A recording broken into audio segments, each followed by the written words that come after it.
What comes to mind when you think of magazines? Fashion, models, high-end advertisements. The world of fashion has evolved over time and is tapping into various outlets of media to spread information about the fast-growing industry. One of the outlets that has been proven to be successful is through the use of magazines. In 1704, the first magazine was mainly read by the elite group. It was called The Review, which was published in London by Daniel Defoe. Moving forward to 1731, the term magazine was first used in the publication of the Gentleman's Magazine that was published in the American colonies. However, there were harsh problems with the magazines: unaffordable prices, limited variety of literacy, and similarities to newspapers of the time. By 1776, about 100 magazines had come along in the American colonies and in France. Up until around this time, magazines were boring because it mostly had political content and wasn't really for everybody. The first notion of fashion illustrations began with the courts of aristocracy recording information about what they were wearing. In the late 1600s and 1700s, French women and dressmakers outside of the court relied on sketches to see what was being worn. The sketches were compiled in books that were reproduced and sold. By the 1780s, the French court had a number of journals circulating, and some were shared with others. In 1867, Harper's Bazaar began in the US, which provided illustrations of European designers. In 1892, Vogue was founded in the US to provide both illustrations and patterns. In the 1900s, fashion magazines began to feature photography, which was extremely groundbreaking and important for both industries. From 1912 to 1925, La Gazette du Bon Temps is a leading French magazine by subscription only. The magazine was aimed to establish fashion as an art. According to the magazine's first editorial, the clothing of a woman is a pleasure for the eye that cannot be judged inferior to other arts. In the 1920s, American fashion magazines expanded content to feature journalism articles about women's suffrage.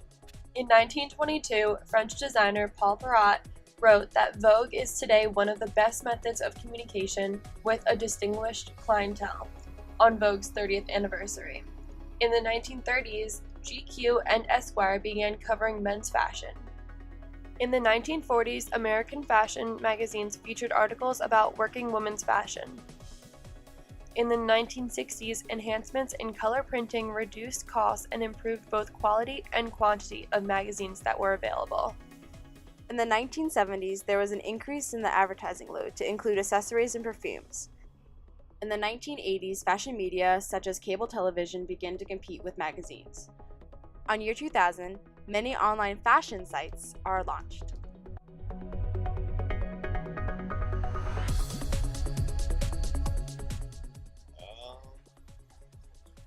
Can't say I remember, honestly. Actually, no, probably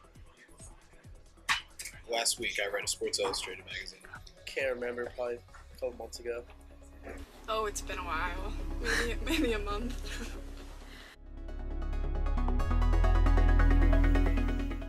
Fashion?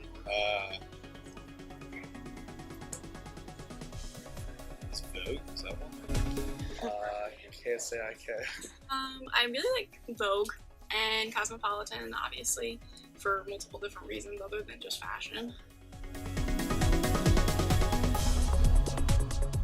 Yeah, Sports Illustrated. Yeah, Eastman, it's like a catalog. And then I think like ESPN magazine.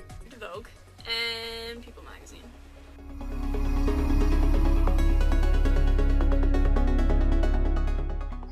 I don't know, I guess like seeing like what new like gear like the athletes are wearing in games and stuff.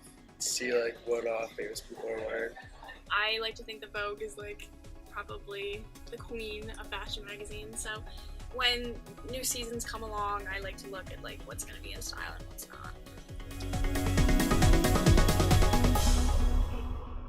Just having a lot more advertisements on them, and I don't know. Yeah.